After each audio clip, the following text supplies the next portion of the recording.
Will you open your eyes? It's a wonder what you'll find with an open mind. You may be surprised.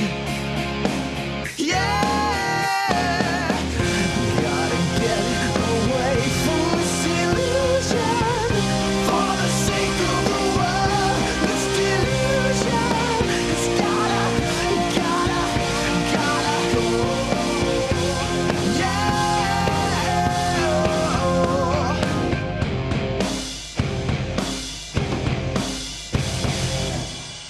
There's always that extra ta-da.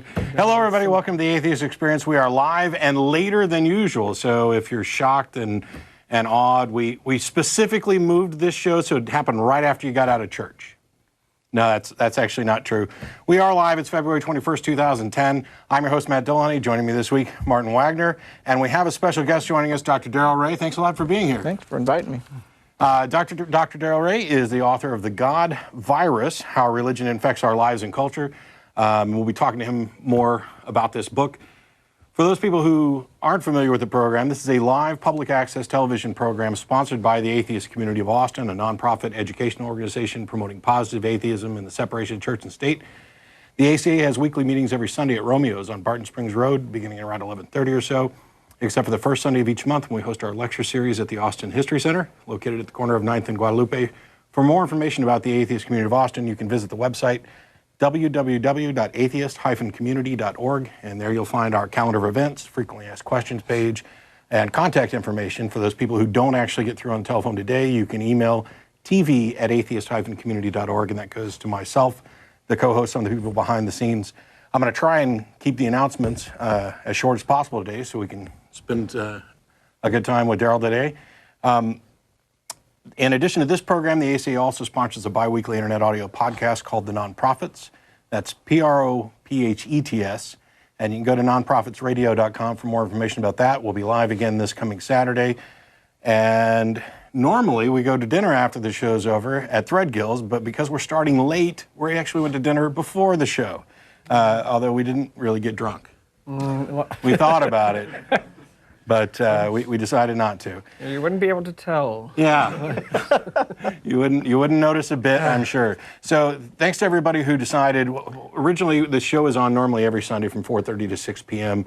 On public access television, cable channel 16 here in Austin, and we stream it live over the internet. We also record the program and post it after the fact. And this week there was training going on here at the public access studio, and they were going to cancel us entirely, which would have been a disaster because this is the week that Darrel Ray was in town and we wanted to make sure we got him on the show.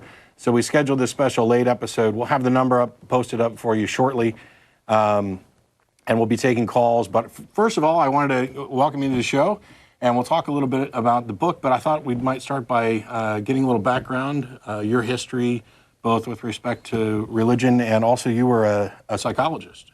Mm-hmm. Yeah, I'm an organizational psychologist now.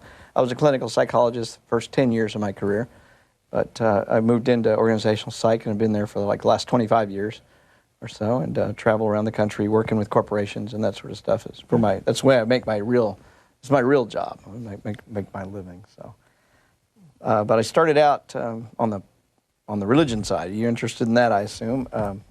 Raised in a fundamentalist home. My parents eventually, as they became retired, became missionaries. I mean, it was that strong. My grandfather on my father's side was a country church minister for 40 years. My grandfather on my mother's side was elder. So all sorts of Sunday school teachers and ministers, cousins, I mean, all sorts of people like that in my family. Super, super religious. Mm-hmm. And was married in a fairly fundamentalist environment when I first got married many, many years ago. And just went off, got a bachelor's degree, got a master's degree in religion, and decided that just wasn't working for me too well. So I went on to get a doctor's in psychology and tried to stay as liberal as possible in my religious leanings until finally got divorced and didn't have to stay in that religious setting any longer. Yeah. And when did you actually manage to escape from religion? I was pretty much an agnostic, I think, by the time I was 35 years of age, and probably an atheist by the time I was 40. but certainly didn't advertise it. I mean, I was still raising kids. I had fundamentalist parents, grandparents, ex-in-laws. I mean, lots of consequences for doing that. So I just tried to stay real low key.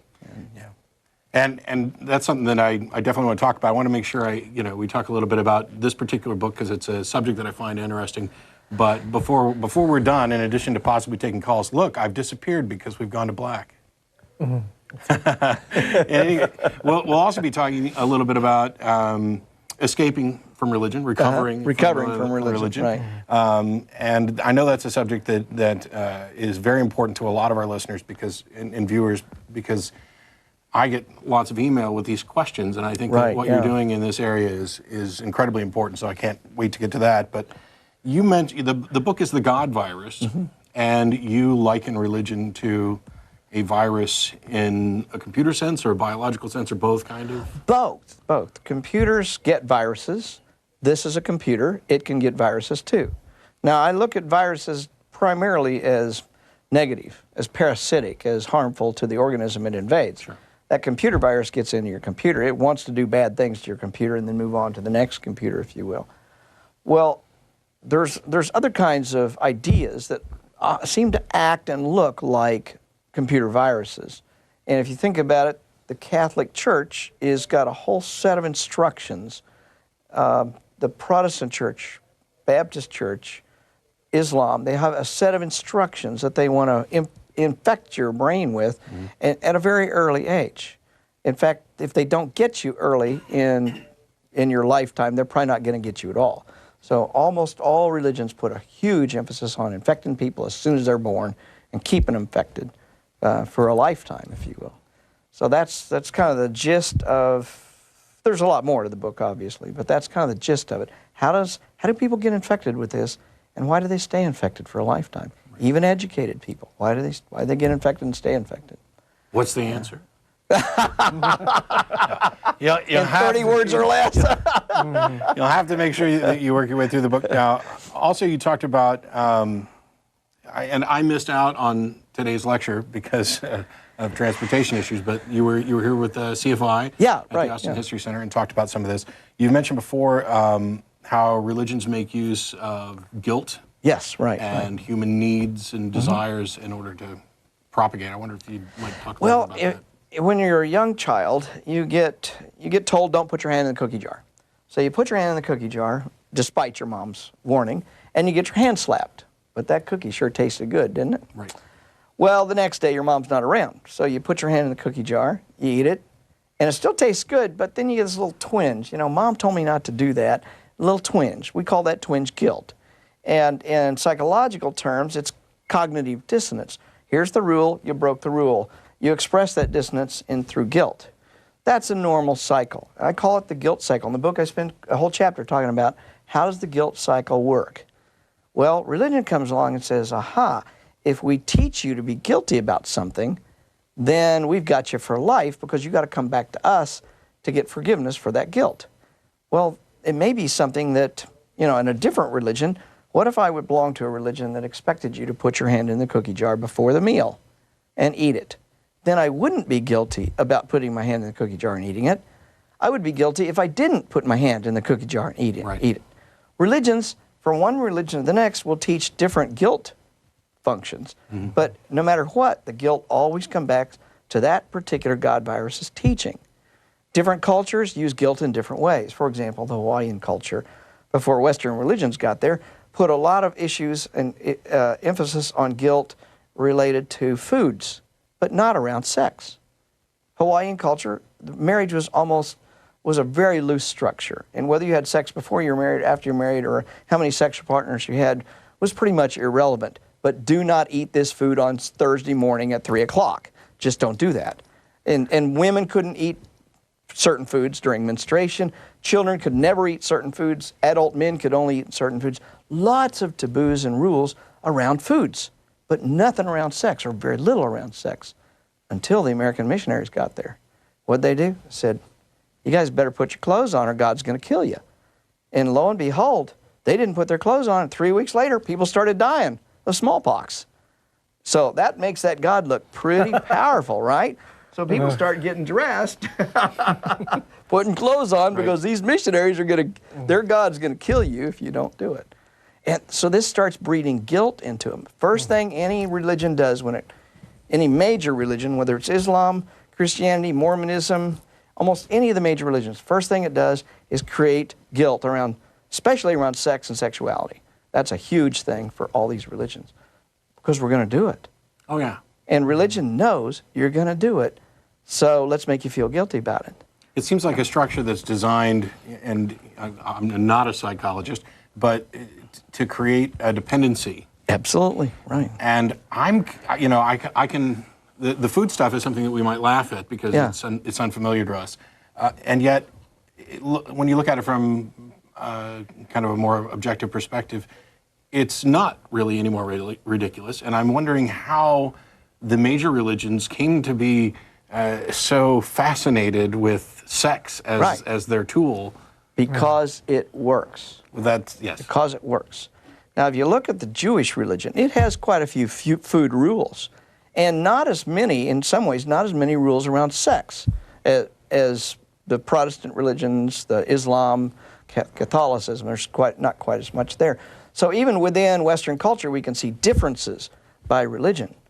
But the nice thing about sex is everybody's going to do it. And if we can make people feel guilty about it, we can propagate. We can spread our religion all over the place through what I call the guilt cycle, injecting people with lots of guilt.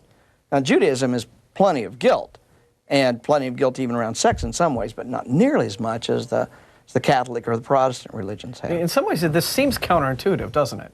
Because you would think, okay, yeah, everybody has sex occasionally, and pretty much when you have it, you like it. Mm-hmm. So you would think that the most successful religions in the world would be sex religions, right? Where everyone was having just phenomenal orgies and having a great time. Yeah. Simply because everyone enjoys sex. But so it seems counterintuitive that the way to have, at least in the West, very successful religious, moral, it's a loaded word, but the brainwashing, right, in terms of what you think is moral or not, is to have very strong prescriptions against something that most people would consider to be one of the most enjoyable activities in life. Right, yeah. And that's a little baffling, isn't it? It is. Well, it's not baffling when you realize what the God virus is trying to do. It's trying to find the best way to infect you and your progeny. Because the most efficient way to manipulate and perpetuate a religion is from generation to generation. Parents raise their kids. You get the God virus from your parents. In fact, in my talk today, I talked about God viruses are sexually transmitted. Religion is a sexually transmitted disease. You get it from your parents, and you get it because of so much emphasis is put on that. Man, we got off on sex real early in this program. What are we going to talk about the rest of the time? This group is preoccupied with sex, and so we tend to get there. I'm sorry. None of us really know what foreplay is. We just want to rush right in. As a reminder, the phone lines are open. We can go ahead and put the number up. We're going to continue having the discussion here, but as a reminder that people watching, we are a live call-in show. We'll be taking calls, and you can. We'd appreciate it if you could direct them specifically to the book and the topics here. But we're not afraid. You can bring on questions about all kinds of stuff, and we'll give Darrel his trial by fire here today. It gets back to the question of dependence. Just I think religion, has found it necessary in order to perpetuate itself to make people dependent upon the religion. Right. So, as George Smith talks about in his book, Atheism Case Against God, religion seems to have, and especially the major monotheisms, right, Christianity, Islam, a vested interest in things like guilt and unhappiness and human misery. The whole, Amazing Grace, you saved a wretch like me. Yeah. This whole idea of the program seems to be beat down the personal esteem of the individual, a person's self-esteem, so that specifically that self-esteem can then be reconstructed from the ground up. But now the religion is at the center of it. Exactly. Right. Do you need to go that far, though? Do you need to go to a point where you've beaten down the self-esteem and things, or do we, not necessarily, just as humans, have enough faults that are exploitable and concerns that are exploitable that you never have to do the breakdown part? Yeah. Right. It's enough to just instill the guilt, right? This whole idea of I don't think Mom saw me reach into the cookie jar, but if she did, right. What could happen? We internalize Mom's instructions. Mom said that's bad. We internalize it. When we violate the rule, we feel guilty. The same thing's going on. You internalize the rules of the local religious culture, whatever that is, and then when you violate the rule, you feel guilty. Now, when I was growing up, we were taught and taught and taught. Sex before religion, sex before marriage. Sex before religion was awesome. Sex before marriage is wrong. You're going to burn in hell if you do that. I was taught that over and over again. But can't tell you how many of the kids in our church had sex before marriage or got pregnant before. So it doesn't work. But that's not the issue. Religions really don't care that they don't want you to stop having sex. They want you to feel guilty as hell about it. Right. Because the only place you're going to feel relief from the guilt is to come back to this particular God virus. So if you're raised a Baptist, you have to come back to the Baptist church to get the forgiveness. Because Baptists don't go confess to the local priest. They never do that. No. Catholics don't come and go to Sunday school to get relief from their Catholic guilt. So it always brings you back to a very specific God virus. And that's the beauty of this system. It's guilt-driven, and it brings you back to that specific one you learned as a child. Yeah. But again, it still seems funny that so much guilt and negativity would be associated with something that is, inherently pleasurable. Yeah. And I think, and one thing I've noted about, if you want to look back into the history of religion, at least in America, you want to talk about like the Puritan societies, the very first colonists who came over here. Now, of course, they had really strict, very theocratic rules. But what's interesting is that within marriage, if you were married and you weren't having enough sex, then they'd get upset with you for that. You could get in some real trouble in these Puritan communities in the 1600s, if you and the wife weren't, at least fairly regular in your, connubial bliss, right? Right. And so it's not necessarily so much, well, certainly it's guilt towards sex, but it's guilt towards the non-approved sexual practices that are specifically endorsed by the religion. If you're procreating to create more little believers for the religion, and you're doing it within a marriage structure, that's great. It's just 8 times a day, and we'll bring the candy just to make sure, flowers and whatever. But anything other than that is just no. It's not just sex. They want sex to serve a specific function that again benefits the religion. Right. So I'm not completely sure that I'm in complete agreement with you on one point, and this is, I'd like to get you to kind of address this as the arbiter. Okay. No, you mentioned how it seemed kind of counterintuitive that we might feel guilty over something that would be viewed as pleasurable. And while you were saying that, I was thinking about how we do tend to feel guilty. If you're having too good a time, and it's, I think, because we empathize with others. So the question is, does the guilt come naturally to us because we're empathetic, or is that guilt something that is a sideline that has been taught, I guess, or infused into this? I mean, is there a possibility to be empathetic and happy without any guilt over it? Or are we just destined as creatures to, we're going to feel guilty about stuff? I don't think guilt is built right in. You have to learn guilt. And you have to learn a pattern of behavior around guilt. And different cultures have different guilts, if you will. So if, for example, one of the things I talked about today was the concept, or the idea, the behavior of masturbation, which all primates do and all humans are going to do. But isn't it interesting that almost every major religion has sanctions about masturbation? It's wrong, and you're going to burn in hell if you do it. The Catholics are very clear about that. And the Protestants, most Protestant religions, while they're not as clear about it, certainly come out against it, if you will. And lots of other religions do that too. So why would a religion prohibit something that is absolutely going to happen anyway? There's no way to prevent it. So that tells us that religion's got a different motive. There's a hidden agenda there. And that's, you have to learn to be guilty about something, and you have to learn it from the religion. Once you learn it, then you have to come back to the religion to relieve yourself of the guilt. Right. You're going to do it.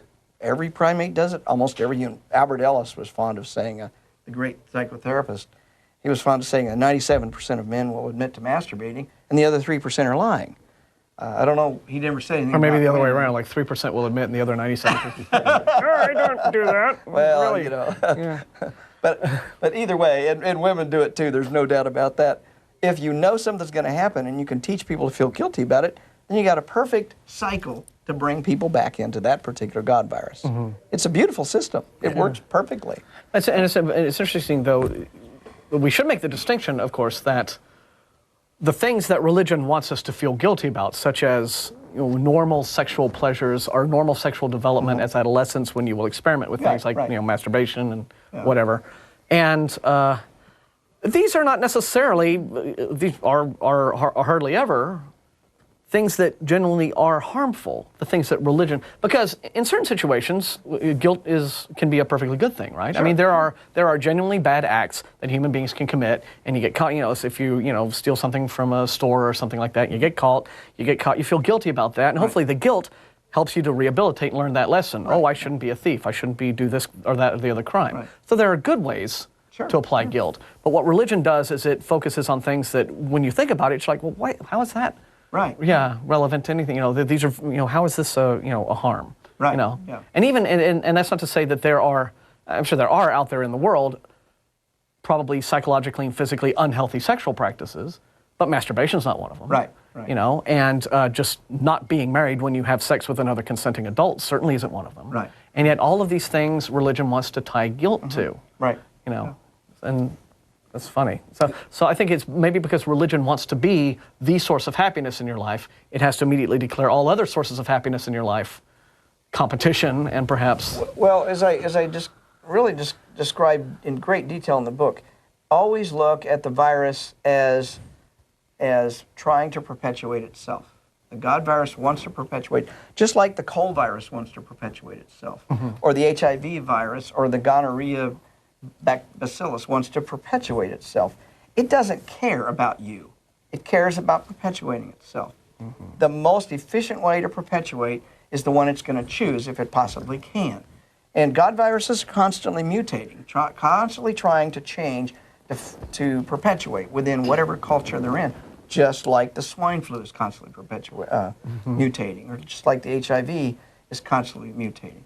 So once you understand that God viruses want to just go from one host to the next, what's the most efficient way?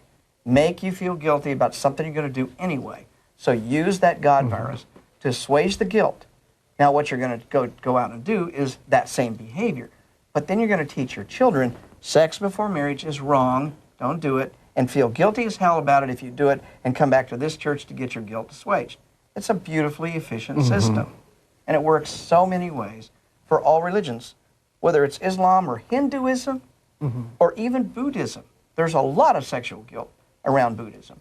Christianity, obviously, Catholicism, you name it, they've discovered at some point that this is a great way to infect, just like sexually transmitted diseases like gonorrhea or any venereal diseases, has discovered that sexual contact is a great way to infect. Right. It's the neat trick that they discovered. Yeah. Right. Just to let people know, for those people wondering why we're having these crazy background issues and stuff, the computer that takes care of our internet stream is having difficulties. So if you're watching the stream, that's why it's not doesn't look particularly good for you. And they're working on it, and we'll take care of it, and we'll get to calls shortly. One of the things about religion as a virus and the neat tricks that we were talking about is that there's also limits. And for a religion that attempts to be too good, and for example, you might have the particular Puritan religions that are so imposing about sex that they kill off all of their, there's nobody left to pass on along the religion. Or like the Shakers, who would prohibit sex. Yes. And so when you're talking about these, I guess what we're looking at now in the modern religions is in much the same way when we look at the animal kingdom. These are the survivors. These are the ones that have come through, that have managed to learn the neat tricks that allow them to propagate. And the difference here, of course, is that these aren't entities, they're concepts and ideas, and we can identify what's wrong with them. I mean, you've done it with the God virus. We've done it here with regard to the classical arguments for the existence of God, or somebody may call in to explain things. What is it about the virus that makes it so pernicious in protecting itself from criticism, which other people would think is just obvious? absurdly obvious. You could ask the same question about HIV. What makes HIV so pernicious and capable of mutating and propagating itself in the biological world? The same principles are happening. It creates a method to protect itself and inject itself into the next person. We can take this metaphor to extremes sometimes, and it works. I was shocked as I was writing the book how well it works. A virus like HIV has to have a key in order to unlock your cells and go into it, right, to inject its own DNA and propagate itself using the mechanisms of reproduction inside of the cell. If you've got antibodies floating around inside of you that know that HIV is bad, or whatever rhinovirus or whatever virus is, what it will do is it will take that antibody, will glom on to the key, if you will, to prevent it from being able to inject itself into the cell. Religions do the same way, same thing. Religion has to have a key in order to get into you. And so you will be given the virus when you're very young, because that's when you're most susceptible. You're most susceptible to religious viruses when you're young, or rhinoviruses when you're young, or that's what, or any other kind of virus. We get viruses when you're a lot. old. Or when your immune system is starting to fail. Right, yeah. Right. And we see that with religion too. Yes. And I call it the rational immune system versus the biological immune system. They're both working. And you and I as adults, we have a rational immune system against all sorts of crazy ideas out there. I mean, I'm not running out grabbing the Scientology books and giving money to Scientology, because I got the immunities to that. Mormons can't, I'm immune to the Mormons. But I was raised a fundamentalist Christian. That's the one group that can get to me. They know the keys. And I was raised with a keyhole, so to speak, in myself, where they can inject their DNA constantly. And so it's really difficult when a person's been raised in something, because the virus has just made a path into your brain to keep you from leaving that, and it's programmed you. And we can almost look on in some of the research and see that people do really, their brains, their whole way of structuring their world is changed based on which God virus they were taught early on. Mm-hmm. And it's very difficult to change that later. And once it's like a lot of ideas, you can't teach an old dog new tricks kind of an idea. Right. Once you get that set in your brain, it's hard to extract it. And you are programmed to propagate, to go out and find new people to infect that. And the first person you're going to infect is your children. And the rest are going to be your family. You build a whole social structure around it. As a reminder to everybody, we're here with Dr. Darrel Ray, author of the book, The God Virus, How Religion Infects Our Lives and Culture. We're going to start taking calls now, because we've already got callers on the line who had questions for Dr. Ray. And we'll just go ahead and get started and see how it goes. We've got Leo in Wales. Yes, hi. Can you hear me? Yes, we can. Yeah, how are you? Yeah, good, thanks. Thanks very much for the show, because it's quite inspiring in many ways. Thanks very much for calling in at the late time, or early for you. Yeah, late for us, but it's worth it, I think. Yeah, for Dr. Darrel Ray, you're talking about this metaphor of religion or God being a virus. In your research or your book, have you come up with anything to suggest what the metaphoric antidote is, or how we should deal with this kind of virus? Well, I've got several things I talk about in the book, but first of all, good to hear from Wales. It's one of my favorite places on earth, is North Wales around Ruthin. Are you familiar or close to there? No, Cardiff. So. Oh, Cardiff. I've been to Cardiff. Yeah. Yes, beautiful, beautiful area. Well, I get this question almost every time I speak about the God virus, is how do you treat it? Well, first of all, you don't treat it by telling people they're stupid for believing in whatever God virus they have. And that's one of my pet peeves, that we as non-theists, I'm assuming you're a non-theist. If you're not, I'm sorry. No, it's okay. If I were to define myself, I've seen Matt define themselves as well a few times. There's atheists, and I think I would put myself under the anti-theist category. Okay. Because I would also perceive there to be some harm in religion itself, in the very claim of a God and not dealing with reality, and the consequences of, say, allowing certain authorities to propagate the idea that it's okay to not use condoms in sub-Saharan Africa. I well think said, there's a physical harm for us. Yeah. Well, how, yeah, answer to your question, though, how do you treat it? First of all, I don't think it's my duty on the face of this earth to treat other people for their God virus. And if I take it upon myself to try and convert everybody, I'm really not behaving any different than the religionists are behaving. They try to convert me to their particular religion. I'm not trying to convert them to atheism. I'm trying to keep them out of my life and out of my politics. That I try to do. I try to raise my kids or whatever people I'm involved with to let them know where I stand, but it's not my job to convert the rest of the world. And I think when we get on our kick about we're here to convert you to think like we think, we're really not doing much different than the religionists are doing to us. I agree with you, but can I perhaps take a semantic view on this? You're absolutely right. It's not my job or your job or anyone's job to convert someone to atheism. But if their belief is actively harming our world, right, isn't there a point where we can actually stop and say, well, actually, no, we have a right to stand up and say what you believe should not follow the laws and legislations and moral conducts and behaviors. We should not tolerate it in our society. We should not allow you to impose those beliefs on us. I entirely agree, and I'm the first one out there to protest. And by the way, I'll be speaking to the Irish Atheist Convention in July, and they've got the new blasphemy laws, so I'd appreciate any donations to my bail fund if I could. But I agree. We need to be out there protecting our rights and asserting our rights. I have a bit of a concern, though, when we interact with people we're close to, like our brothers and sisters and friends and relatives. Is it our job to convert them, and how do we interact with them? And I actually spend several chapters towards the end of the book talking about, well, how do you interact with these people? And one of the lessons I try to convey in the book is that logic is not the answer. You cannot argue somebody out of their religion. So stop doing it. It just creates more discontent in the relationship. The focus should be, as we interact with people we love and care about, the focus should be more on how do I influence that person rather than how do I convert that person.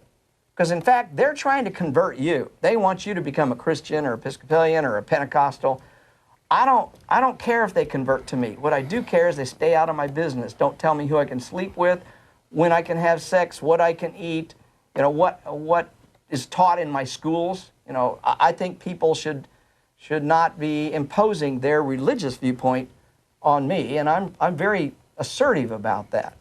So I distinguish between the political, social world. Are we going to teach our kids that the world's 6,000 years old? That I'm concerned about, just like you are. But I'm also concerned about how do I relate to my family, my friends, my neighbors? How do I influence them rather than convert them? And that makes sense. And sometimes there's nothing you can really do to control how the other people will respond. There is a distinction to be drawn between proselytizing, on the one hand, trying to convert someone openly, and the simple act of free and open discussion, criticism, debate, having a show like we have where you talk about the subject of religion, you talk about atheism, you offer alternatives to religion, people call, you argue with them over the phone. That's different. But the problem is, one thing that I think about, one of the defense mechanisms, if you will, of the God virus is it's very, very resistant even to that level of discourse, even that bit of inoculation. And this is why you hear, atheists, for example, Dawkins, if you listen to him talk and you read his books and you've seen him in person, yeah, he's a bit of a firebrand, but he's really, he's an English gentleman of the old school. But everywhere you hear Christians talking about him, he is apparently this rabid, frothing at the mouth, polemicist, angry, militant is the word that is often used. Apparently, in order to be militant and an atheist, all you have to do is write a book or have a blog. If you're religious and you want people to call you militant, you have to blow stuff up and shoot people. So there's a bit of a disconnect there. And all you can do is just try to present your ideas as rationally and as openly as you can and make sure the other person knows that what you're doing is you're inviting discourse. And even then, you have to be aware that they are probably going to immediately be like, you're evil, you're, militant atheist, go away, bad. So they're going to respond to that, and I Yeah. think that's probably the defense mechanisms of the virus kicking in. Absolutely. Very much so. I would agree with you if I may, because I'm aware that I'm infringing on other people's time as well. But if I look at what Dawkins and Sam Harris are saying, especially when they talk about the circles around protection and the way they divvy up different types of religious people from the fanatic to the most liberal, I think what they're alluding to here is saying that, well, if you talk to someone and try to influence them, they automatically can step back and shift the goalpost into a more liberal position and distance themselves from the more fanatical position. And so you end up saying, well, look, your position is causing harm. And they say, well, that's not me, that's the fanatics. And you end up with I don't know how to tackle that. That's true. Yeah, it's like trying to hold Jell-O in your hand. It just kind of squeezes out, doesn't it? Yes.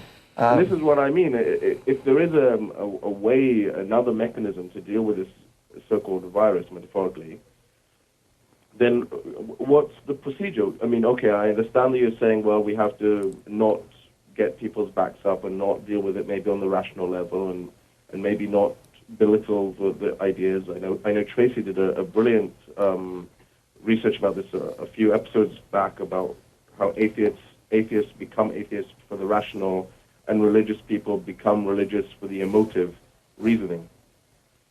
So I can see that completely. I've encountered that before. But I'm not sure that solves the problem in the sense that it still enables someone to move on into somewhere more defensible from their position, which is more liberal, but they're still funding. I can give examples in Europe where taxes to the church are still commonplace. In fact, German, Austria, Switzerland, you still pay taxes to the church, and therefore you're empowering the church to make a decision. And even if you take a liberal approach and you say, well, that's not me, that's the church, you funded them, you supported them, you helped them, Sure. And you protected them by taking that liberal approach. I'm just as much against that as any, and I'm happy if you're going to go out there and protest it and vote against it and do whatever you need in a democratic society to stop it. But that's different than dealing with friends, relatives, and loved ones and how we interact with those folks and coworkers and that sort of thing. That's the two realms I try to talk about in the book. I don't think there's a solution to this problem, Leo, but I think there's a way to approach it, and that's what I try to talk about.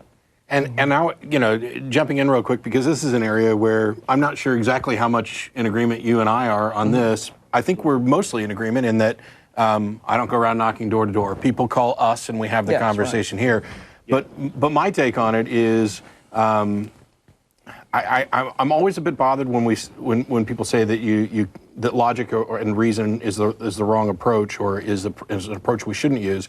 I agree that you're not going to reason somebody out of something that more than likely they didn't use reason to believe in the first place. And yet I'm a living example of somebody who, because of logical arguments and reason and evidence and an increased understanding, gave up their beliefs. And because of doing the show and having these conversations, I hear all the time from people. There was an email just the other day of a guy that said, up until 3 months ago, I was a fundamentalist Christian, and it's because of things that I saw on your show or read from Dawkins, et cetera. Right. So I've always been an advocate of the kind of mini-pronged approach to this, that you need somebody like me who is going to be as in your face as you're possibly going to be. Yeah. But with people calling me, I don't make outgoing calls. It's not like I'm knocking door to door saying, "Hey, you still believe in Jesus? I can fix that." But you also need. Sorry, what's that? No, I said I completely agree and accept your approach. I think it's you've probably found the right balance of it. Yeah. I think the thing is that I completely agree with Darrel with respect to family members and things. Yeah. And I've been accused of being a hypocrite about this before. It's not that I don't care about my family members. I've had discussions with them, and we have come to an agreement that they know what my position is, and to some degree, they understand my reasons. If they understood it entirely, I think they wouldn't be religious Right, anymore. that's true. But, and I understand what their position is. And we have kind of come to this agreement that for the sake of keeping the peace in the family, we're just not going to address these issues. And I'm fine with that. And I'm not in the position where I would ever, if somebody calls the show and reaches a point where they don't want to talk about this anymore because they're uncomfortable, that's fine. And you're all entitled to believe whatever nonsense you want. Where we definitely agree is that you need to keep your beliefs out of what the rest of us are allowed to do with regard to politics and law and things like that. And I think what you bring up right there is when some of our phone calls with theists get to the point where they are uncomfortable with continuing the call, I think that is the moment where a little good has probably been done, because right there, that person is going to think about this call. And ultimately, the way to cure the God virus, if you want to know about treatment of it, each individual person, you've got to do your own work here. You have to do your own heavy lifting in the end in order to get where you need to be. And all we can do as unbelievers and as skeptics, rationalists, people who are very interested in what the truth actually is. And I think that is a distinguishing characteristic of atheists, is that we need to be the people who care passionately about what really is and is not true. Regardless of whether a certain belief makes you feel good, et cetera, et cetera, et cetera. To have a worldview that conforms to observable reality, I think is usually the best way to go about it. You've said that many times. When you get into a discussion with a theist, and we do this on our phone calls many times, you'll hear sometimes these little pauses in their answers. And that's them thinking about this stuff. They may stick with it. They may not, they may rationalize their way out of it. They may, go back to their preacher and get some canned responses from the Answers in Genesis website or whatever. But the point is, you mentioned this earlier with the whole, it sounds like, you'll talk to a Christian and they'll get to a certain point where they say, oh, well, that's not me. Don't think that I'm like them, because that's how what the fundamental, they're realizing that something you're bringing up is a problem for their belief system and their worldview. And they're responding to it nervously in that way because they know it's a problem. And so even if it seems like, well, they waffle, they backstep, they shift the goalposts, at least they're aware of something and they're thinking about it. And that's all you can do is plant that kernel, and then they have to do the rest of the work. They may never do the rest of the work, or they may. But Leo, thanks a lot for calling. I'm going to try and move this on, and just for the guys in the control room. Cheers. Thank you for the call. Very much. It's been great, and the help. Hopefully I'll catch you some other time. Definitely. Thanks. Keep up. You won't have to stay up as late. I lost our server with the list of callers, so I'll give that another minute. This kind of dovetails into, we were talking about, how to approach family members, et cetera. But this issue of not so much how we deal with this, but once it's been dealt with, you have people who have perhaps lived the bulk of their lives with this particular virus, and now they are either cured or in the process of being cured. And what do we do to help them? Right. And this is something that you have kind of grasped by the horns and run with in your RR program. Right. So why don't you go ahead and tell us about that? Shortly after I published the book, I started getting emails and phone calls from people saying, wow, I wish I'd have seen this book before, or I wish I'd have known this before, or I wish I'd had some help when I was getting out of religion myself. And it was amazing how many people, I did not write that book to convert anybody. I wrote that book to fellow non-theists so they could understand what was going on out there in the world, because I didn't see any books that were doing that. And I like Dawkins, Hitchens, Harrison Dennett, but they're none of them psychologists, and they do not get in the heads of people, and they really don't tell how the gears work, if you will. So that's what I was focused on. But I started getting all these phone calls. I started getting all these emails from people saying, I need help getting out of religion, or I want to get out. I've gotten out of religion now. How do I deal with my mother-in-law? How do I deal with my spouse? She's still really religious. And how do I raise my children? Right. And I realized there's nobody out there offering that kind of help to folks. Right. So I started this group. I just announced it one week, and the next week 11 people showed up.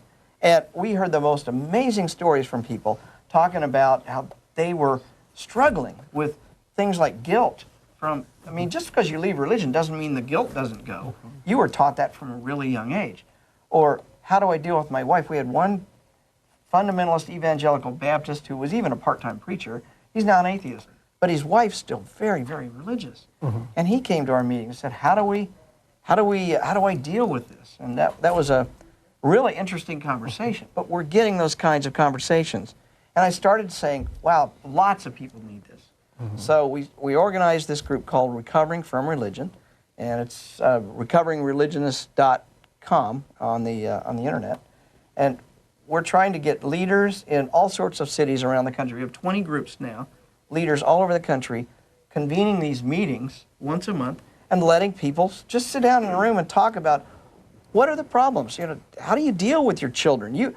We had one guy come in and says, I have 10-year-old children. I've been raising them as Christians this whole time. Now I'm an atheist. Right. What do I do? I mean, it's going to be confusing to them. And I don't have the answers. And by the way, the people who are leading the meetings are just other people recovering from religion. They're not psychologists or social workers. They're normal people. But it's kind of like modeled on the AA model. It's self-help. We come together, we talk about these things. And the amazing ideas that came out of that were as good as any clinician probably would have come up with, I've noticed. So it's truly self-help, and these people are coming in, learning a little bit. When you hear a Mormon and an ex-Jehovah's Witness and an ex-Baptist all sitting in the room at the same time, and they're saying the same thing. It matters not what religion. You can see the God virus was working perfectly in all three of them, even though it's a totally different religion. Right. It's just amazing to watch that going on.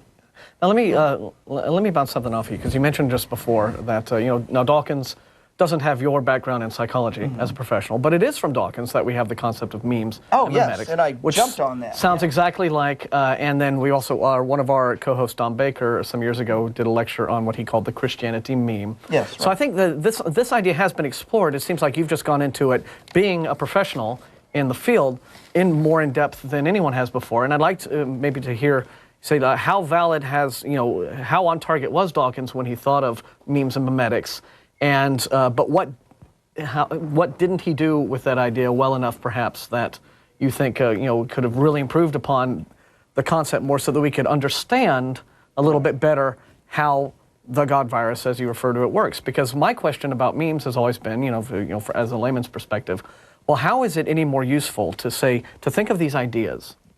Let's say all throughout human civilization, people have had great ideas and you've had bad ideas. And it's sort of Darwinistic, right? Very Darwinistic. The good ideas catch on and they stick around, and the bad ideas get kicked to the curb. So how is it more useful then to come up with, say, this concept of memes or mind viruses or what have you, to think of these ideas above and beyond simply understanding them as, well, they were really good ideas and everybody liked them? Oh, that's very simplistic. Very simplistic and inaccurate. Right. Okay. Why do hookworms survive in the guts of animals, and they survive for millions of years? Why do tapeworms? Why do other parasites, malaria? Why do they survive? They're certainly not good for the organism they're in. They're good for themselves. But they're good for themselves. Okay. The God virus is the same thing. It cares not for you. The God virus is so powerful in some ways that it can cause people to commit suicide. That's what suicide bombers do. It also can be so powerful as to get people to commit genetic suicide. That's what nuns and priests do. They're not allowed to propagate themselves. Now, if we had a disease running around the United States that caused people to no longer propagate, we'd be very concerned about that. Right. Well, that disease is called Catholicism. And it causes nuns and priests and other people sometimes not to propagate. Although among the laity, they encourage big families. That's the way the God virus works there too. It goes both ways. Now, there's a way to understand this in fairly simple terms. There's three types of memes, and I don't think Dawkins or Dennett hits the nail on the head quite as well as I'd like them to. There's three types, and I don't want to get big into memetics. That's a whole study itself. But there are beneficial memes. Algebra is a beneficial meme. There are benign memes. The hula hoop, that was a benign meme. An idea that went wild and then died. It's kind of come back in some areas. But it didn't help anybody that much. It didn't hurt anybody that much. Yeah. Then there's parasitic memes. That's the third kind. Parasitic memes infect your mind and take it over and do things that are bad for you and then try to get into the next person. There are memes that are not religions or are not seen as religions. For instance, in the book, I explore Marxism. Marxism was a very vicious parasitic meme, if you will.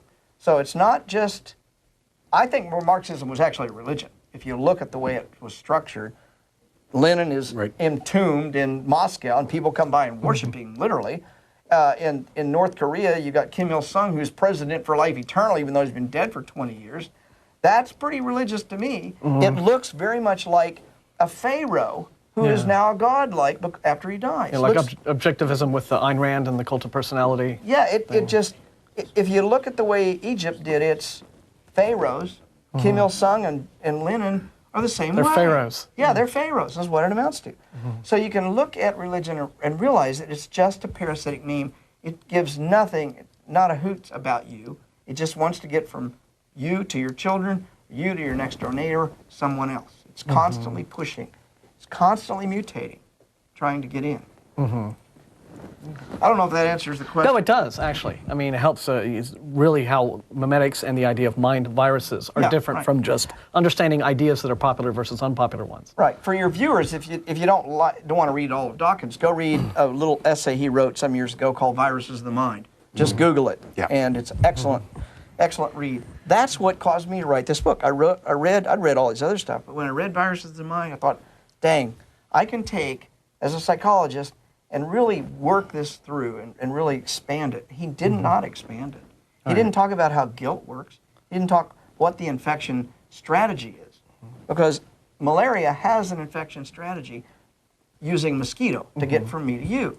What's religion do? It has an infection strategy as well. And different religions have different infection strategies. Right. Yeah. So Dawkins' premise was strong enough that you, as a psychologist, could take it and go, oh yeah, there is something to work with here. It needed to be done. Develop the idea. Right. It needed to be developed, I thought. Well, we've got our list of callers back, and I want to jump right into that. As a big reminder, though, we'll be live again next week at our regular time from 4:30 to 6 p.m. here on Channel 16, just like normal. This week we're at a delayed time because we were preempted for some training in the studio, but we managed to get a live time slot, so we thank you. Folks who are watching over the stream, who stayed up late or got up early, depending on where in the world you are watching the stream.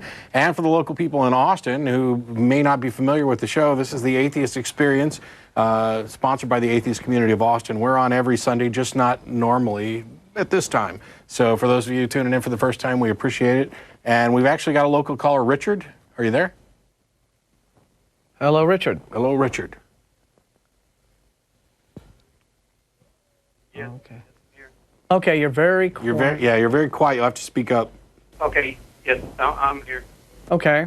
We'll need a little more volume on the speaker. Okay, yeah, I just jumped into the program right now, so it was already going on when I turned on the TV. I heard the doctor saying something about that he don't like anybody imposing their views, and I just wanted to ask him in regards to evolution. Does he believe that we evolved from monkeys?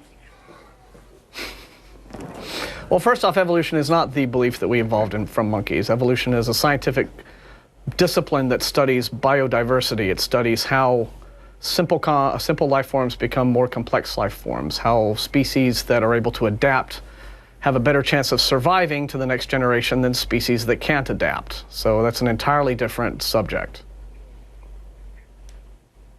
Well, I think I know where you're going with this. What was your actual question? The doctor was talking about not accepting or doesn't like people to impose their views, and I wanted to ask the doctor in regards to that, does it believe that we evolved from monkeys, which is taught in schools continuously? And I've seen, You want the quick answer to that? try evidence, and I haven't seen no evidence of it. Well, then you haven't looked, but go ahead. yeah. The short answer is we didn't evolve from monkeys specifically. Go read a little bit more and call back someday after you know a little more about evolution. Yeah. I think that the thing that he might have been getting to is this idea, because we oftentimes talk about things in simple terms because we don't want to explain for 20 minutes what we're talking about. So when you say, I'd rather people didn't impose their beliefs on us, I think he was planning on going down the route that people who accept evolution are trying to impose that belief on people like him who don't accept evolution. And the answer is teaching people reality is not an imposition. That's a good way to put it. Yeah. Yeah, I mean, facts that inconvenience your ideology of choice. That's not the same thing as, you know. And somebody else here in Austin, we've got Lance on the line. Are you there? Yes, I'm here. Yeah, we can turn that back down. I don't know what was wrong with Richard's phone. How you doing, Lance? It's on a cricket phone, probably. Hello? Yes, I'm here. Yeah, what's How your you question? Yes, firstly, I just want to commend Matt. I think I've been watching him for a little while, and I think he's very intelligent, very smart, and very patient.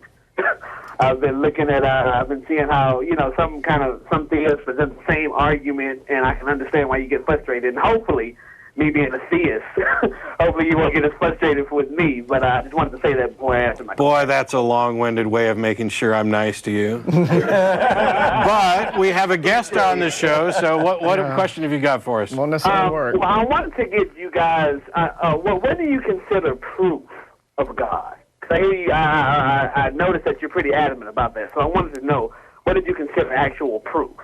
Actually, I wouldn't be adamant. Which God are you proving?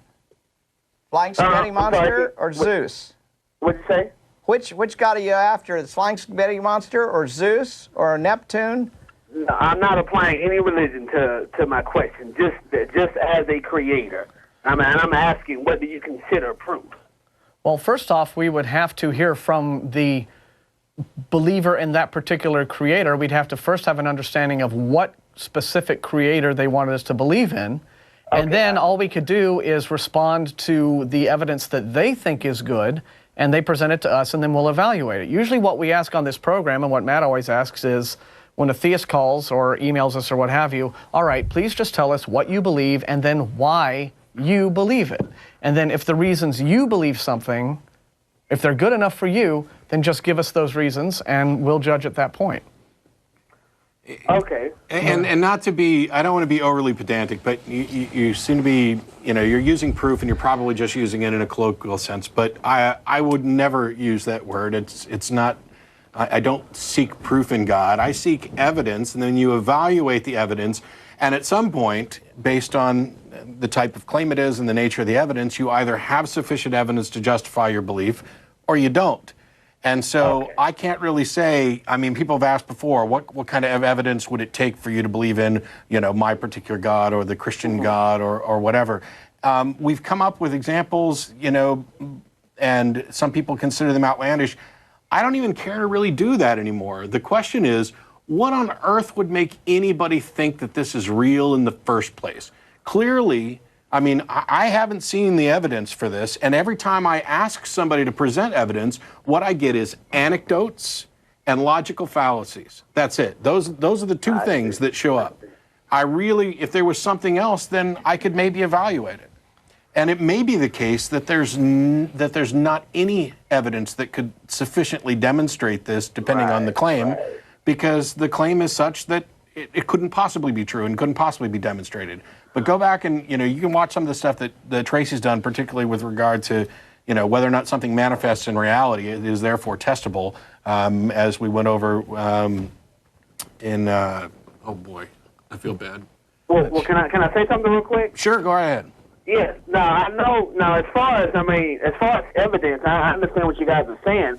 But, you know, as far as existence is concerned, and I'm presenting this more as a question, as far as existence is concerned, you know, some things exist that had not been proven to humanity for a while. For instance, you know, just for shallow instance, people theorized that the Earth was flat, and there was no way to actually prove that or have evidence of it until later. But that didn't mean that it wasn't, you know, flat. Yes, Lance. And if God is in that category, then the time to believe that God exists is once there's been sufficient evidence. The time to believe, it doesn't matter if back 50,000 years ago, if some guy, you know, running around killing lions thought the Earth was flat and somebody else said, nope, I think it's round. Well, he didn't have any evidence, so he wasn't justified in his belief.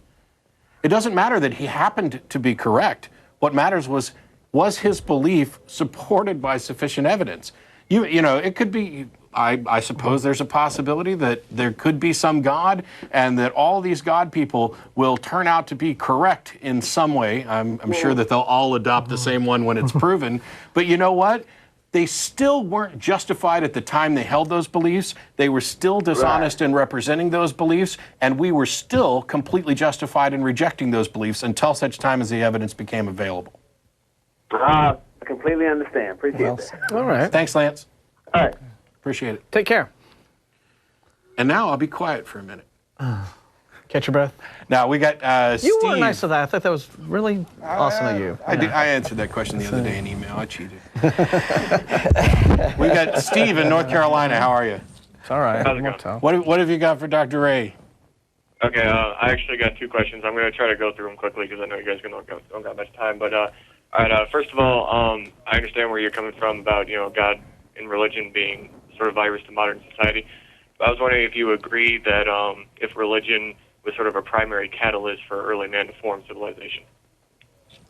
I didn't quite catch that last sentence. Oh, I'm sorry. A catalyst I was wondering for what? if you agreed if religion acted as a primary catalyst for forming civilization. Oh, okay.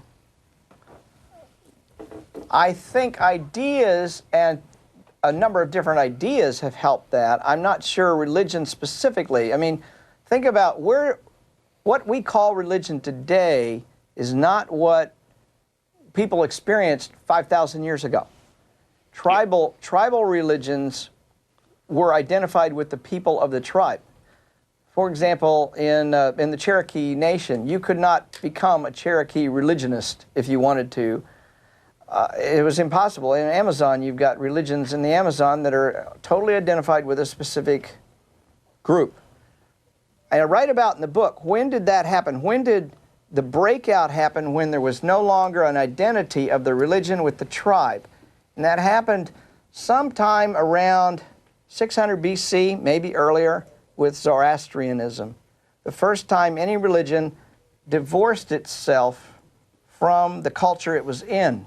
And that was a revolution. And I've really not seen too many people write about this before. Did that help spur civilization? Well, I'm not so sure it did, because the Egyptians were doing pretty well before that, and they had a state religion that was identified with the tribe. The Babylonians, a similar thing before that.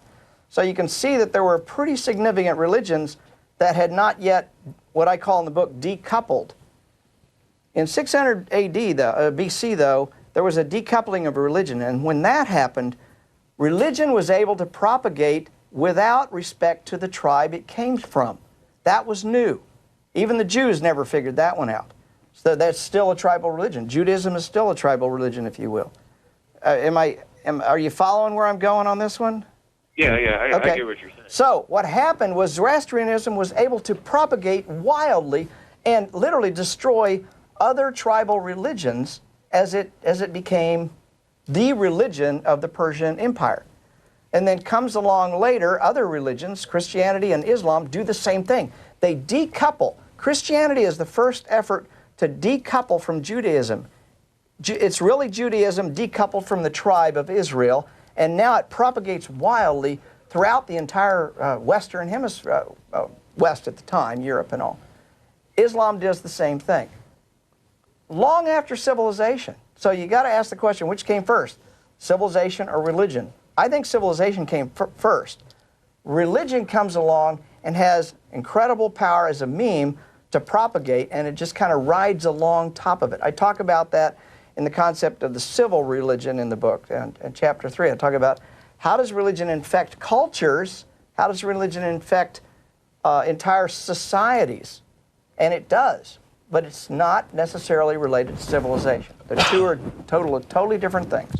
Now, there's been a kind of a slightly different take on how to look at this. There's a debate between whether religion is a byproduct or a remnant. And I'm getting from what you're saying that you are more of the byproduct. Yeah, probably a byproduct. And that's the position that I've taken and a number of others.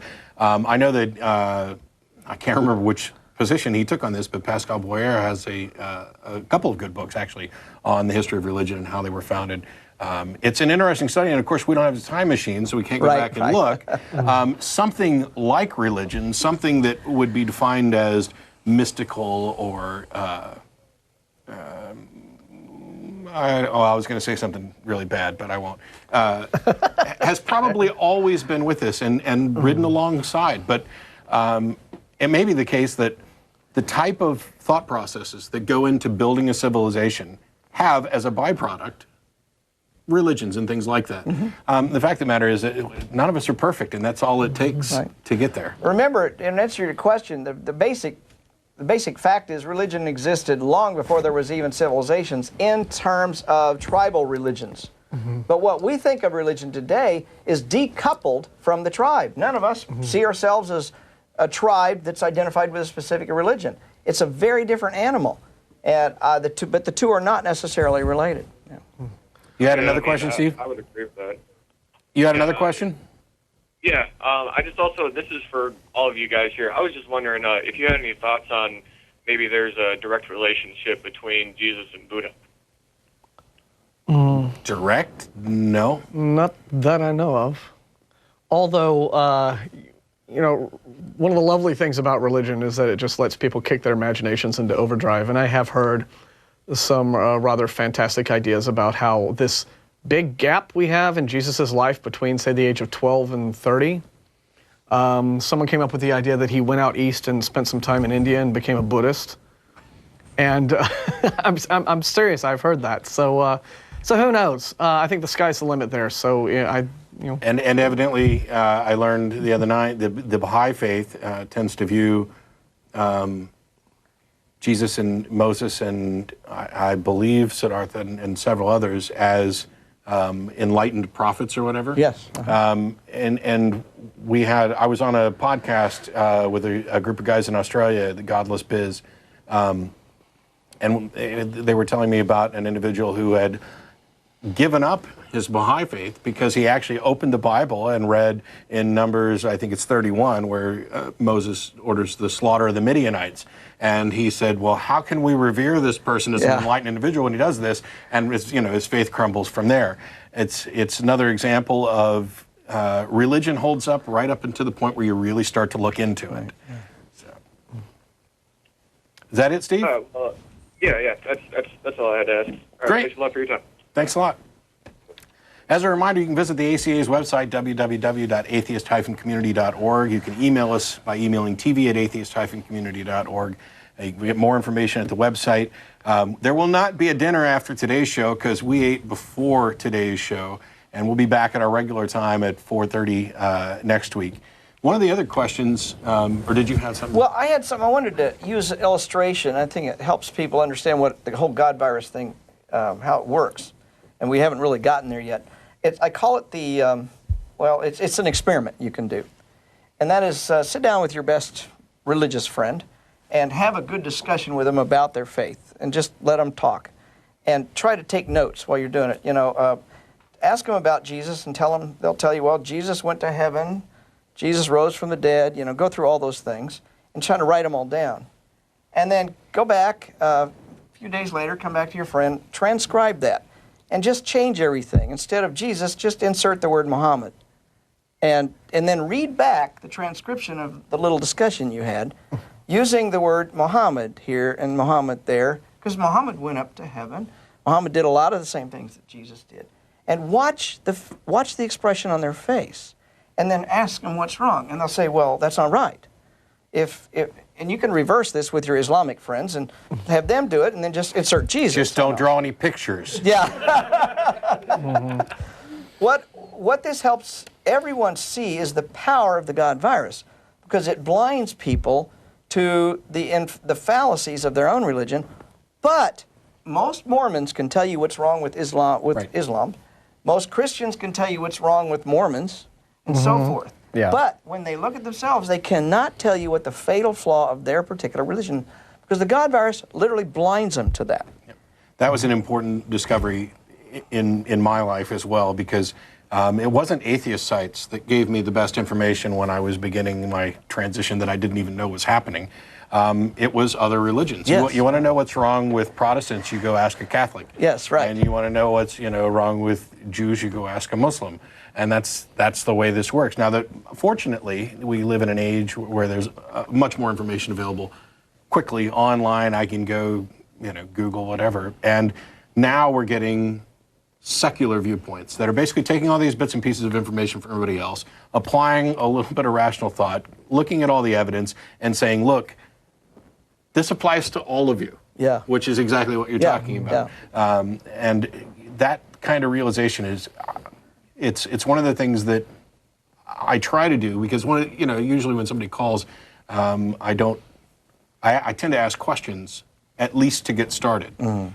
Whether it's something simple like tell me what you believe and why, or we try to get down to the meat, because I'd prefer to discuss what it is that they're actually talking about. And, if you stop somebody and say, oh, no, you're talking about God and this, and this means this, you're definitely not going to get anywhere that way, because you're just talking past each other. So one of the reasons that I love, the kind of Socratic method of asking questions is it gives you the opportunity for them to enlighten themselves. Yes, right, exactly. In their answers, you carefully craft the questions to the point where they are then forced to answer on their own behalf, and hopefully become aware of this, confusing situation where this applies everywhere. Yeah. I could, why is your argument that there must be an intelligent, transcendent being any more strong than an argument that there must be universe-creating pixies? Yeah. I mean, they're the same. You got to come up with something that distinguishes your claim from somebody else's. But the Bible says that it's... Yeah.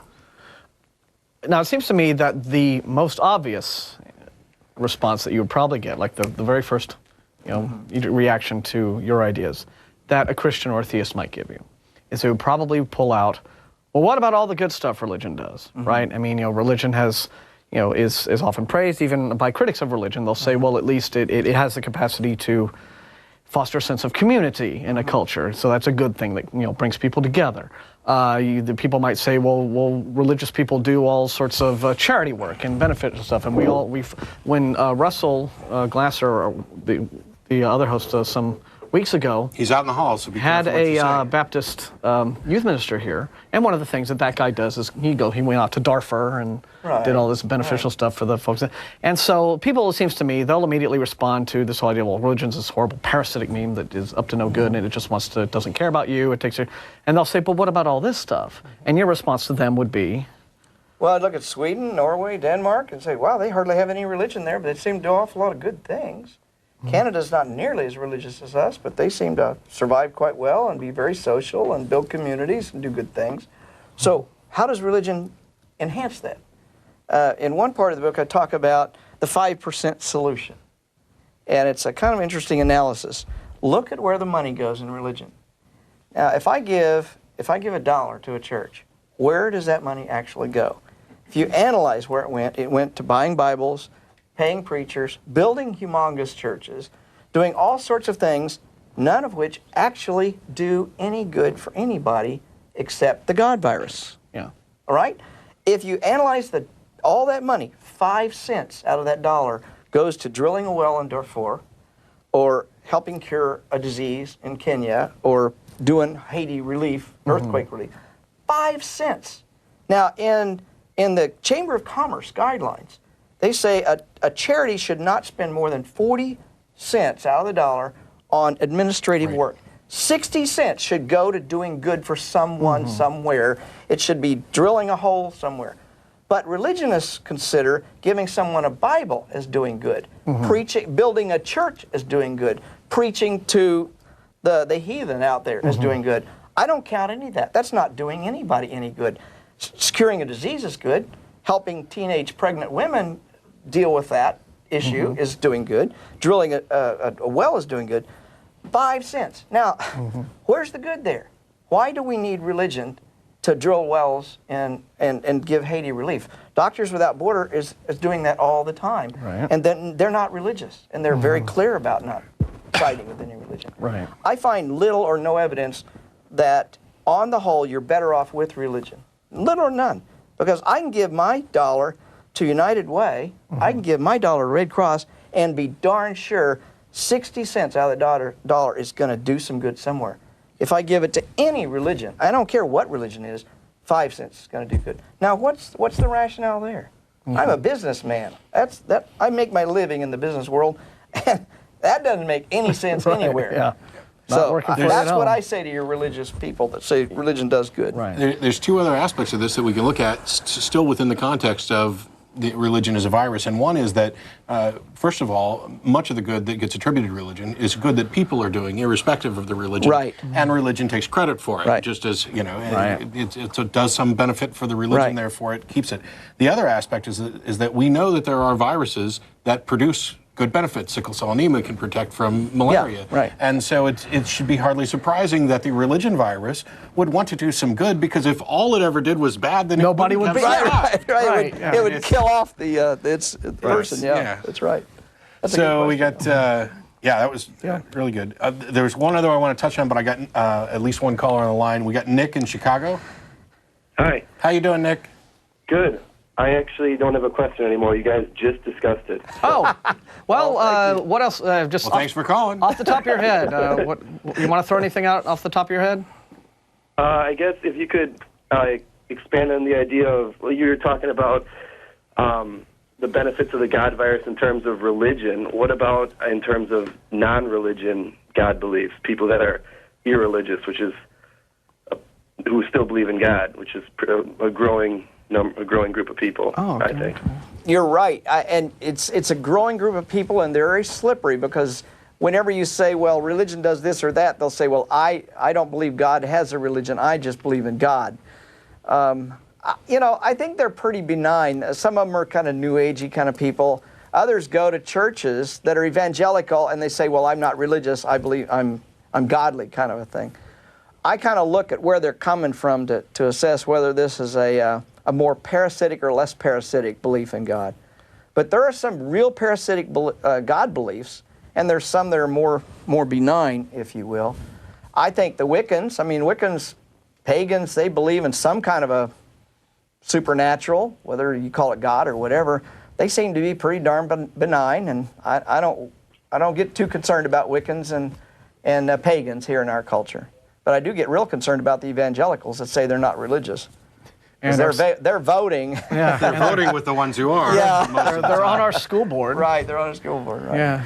Which, as a reminder, this being an election year and the State Board of Education being of critical importance in Texas, and what happens in Texas is critically important to people outside of Texas, I encourage everybody to stop by sites like Texas Freedom Network to get information, good information about who's running, what they stand for, and what you can do to change the Texas State Board of Education. TFNinsider.org is the blog to read. They're doing a great job of keeping everybody informed. And the thing, in relation to what Nick asked about, there are now, I think, these parasitic memes that are like the God virus, but that are of a secular nature. And these would be things that are starting to crop up in our culture now, like the anti-vaccination movement. Yes. Oh, yeah. And the 9/11 truth movement, and the birthers, and just whatever crap Glenn Beck talked about tonight, that he thinks, the Illuminati is going to come down in its UFO and we're just going to assume that sodomize it your was cat, crap and because then it of will a give track birth to an record. alien who will then,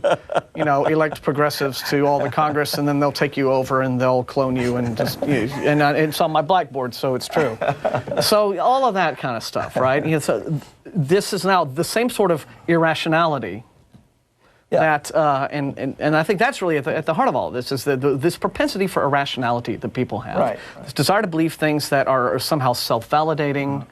Because I don't see how a birtherism or whateverism helps the culture as a whole, other than to make the particular irrational person who believes in it feel validated and therefore smart and smug in that delusion. So.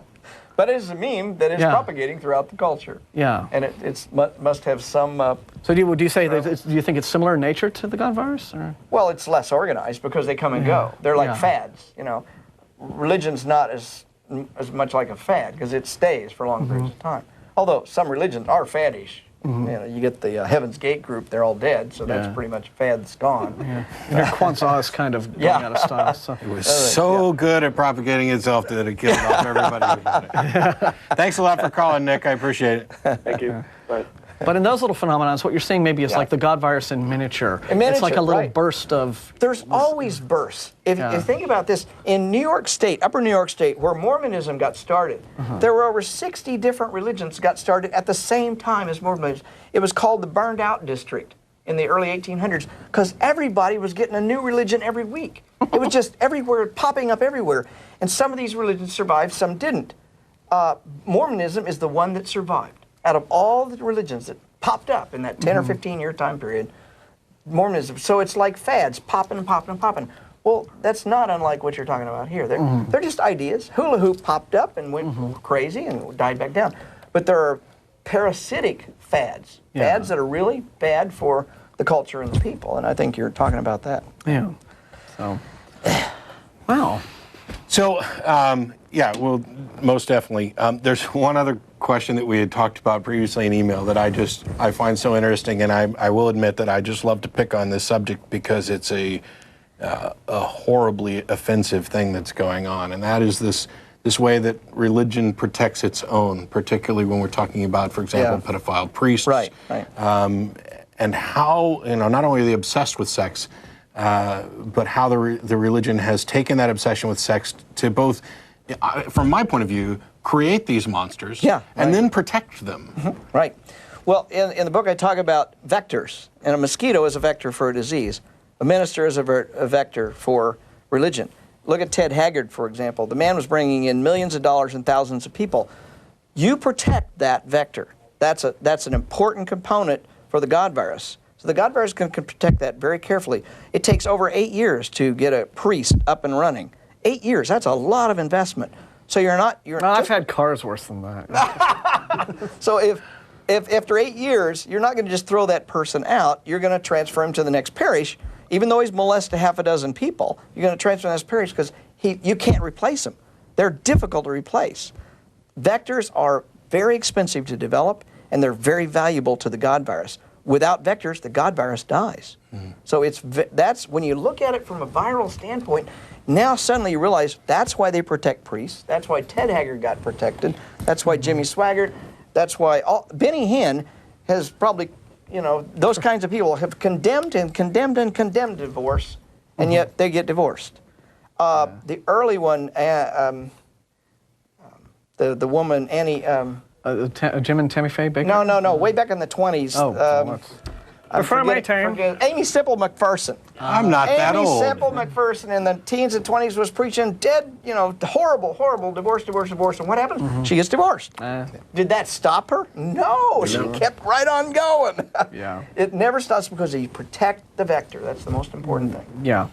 And then there's also, in protecting the vector, you're protecting the belief, right? Because you're protecting the God virus. Yeah, because because what the next step could be, if someone sees, say, a disgraced priest or something, the next step could then be questioning the belief, questioning the God virus. Right. Well, maybe there isn't this benign divine being out there taking care of all of this stuff if he's allowing horrible little children to be molested. Sure. So immediately you come out with let's keep this under wraps, and so it works on many levels in terms of that multiple levels. Self-defense mechanism. You're right. Yeah. So we've got two callers, although I have no idea who they are, and we'll do what we can to possibly get to them before we're done. But before then, I want to go back to this website and program that you started. For those who missed the website earlier on, it's recoveringreligionists.com. This is an idea that I think we really need. You said there's already a number of groups that 20. We've got 20 groups across. We've got them from San Diego to New York City, from Atlanta, Georgia. We've got 3 in Kansas City, where I live, and they're just popping up all over. We've got a new one in Dallas, Texas. Only been going a couple months. We got a new one starting in Albuquerque next month. They're just local people who are interested in helping get this going, and all they need to do is contact me. I will interact with them by email, by phone. I'll do whatever I need to do to help them get a group started in their area. And there's no major requirements needed. You don't have to be a shrink or anything like that. Just have to be somebody who wants to help people get out of religion. We get a number of emails from people talking about, what do I do now? And please, give me some advice in this area, or how do I deal, I've been married to this woman for 20 years. We've got 3 kids, and all of a sudden I'm now a non-believer and she remains a believer. What do we do about our kids? Is our marriage going to survive? And I am single and have no kids. So that's a Russell show. Yeah. I think, yeah. So it's not always, I'm not always able to give the best advice. So it's great to know. There's the website at the bottom of the screen. You can visit that. If there's not already a group in your area start one. Contact them. You know, the best thing you can do is get with other people who are in similar situations. And you know, I'm happy to give you at least my thoughts on those situations. Which, you know, one of the things that I've told people who have changed and are in that situation I described is that you have to own up to that. You changed the nature of the relationship. It doesn't mean there's fault there, but you have changed the nature of the relationship, and therefore you're going to have to do the extra work to try and make this work and figure out what you need to do. But that doesn't mean that you get to get preached at or walked all over forever. It's not like that you've been shackled into this and you're stuck. Yeah. And having other people who have been in the similar situation to talk to, I think, is a great idea. So thanks for starting that. And we hope to hear more from other groups starting around the country as well. We'll try and get at least one more call in real quick. We got Dave in Washington, D.C. How are you? Hi. I'm glad I was actually able to catch the show here. The stream's been messing up tonight. Sorry. Yeah. Two things. One for your guest, Dr. Ray. I was curious in looking over your summary. I'm afraid I haven't been able to get a hold of the book. Just been kind of reading internet summaries on it. Do you think that it's better for more attention to be placed on inoculation as opposed to going after the vectors? It just kind of seems pointless to be going after vectors, in my opinion. Well, you know, if they raise their head and are a good shooting target, I think it's fine. What's wrong with calling Ted Haggard out over his hypocrisy, or Benny Hinn over his hypocrisy? I'm okay with that. I don't have any problem with it. Is that what you're asking? Well, it doesn't seem to do anything. You know, they hide out, and then you get the same people coming back again. Oh, I agree. It may not do anything, but I don't think we should stop calling people out on the hypocrisy that they've got. I have no problems with that. On the other side of your question, is there should we put our efforts into cure? I think there's a lot we can be doing, into prevention. A lot we can be doing there. Obviously, starting with your own kids or with people you know that you have some influence over. Those are a good place to start. Another place to go is, how about your local school district? Are they allowing inappropriate religious things going on in school? Because quite frankly, things like abstinence-only programs are a Trojan horse for the religions to get into your school system. So I would be questioning abstinence only all the way. That's a good way to prevent the God virus from getting in. The whole creationism, teach the controversy, evolution. Yeah, right. And the irony of using the word Trojan when describing them is not lost. So if you've been listening earlier, I talked about the guilt cycle. Abstinence-only programs are designed to teach adolescents to feel guilty about natural, normal behavior. Not to address it rationally in terms of consequences and developmental stuff, but to just flat be guilty about it. Just say no to sex. That's not an answer for adolescents. What's the purpose of all that? It's to teach the guilt cycle so that the God virus is more effectively infected, and your government is paying for that strategy. I got to let you go, Dave. Thanks a lot for calling. We are completely out of time because we lose our 90 seconds every time. I want to take this as an opportunity here. Thank you very much for being on the show. I enjoyed it thoroughly. And you're welcome back anytime you're in town. Thanks, Martin. Next week I'll be on with Jeff D. There's the people who made this show work despite being canceled and preempted and shifted to having everything break down.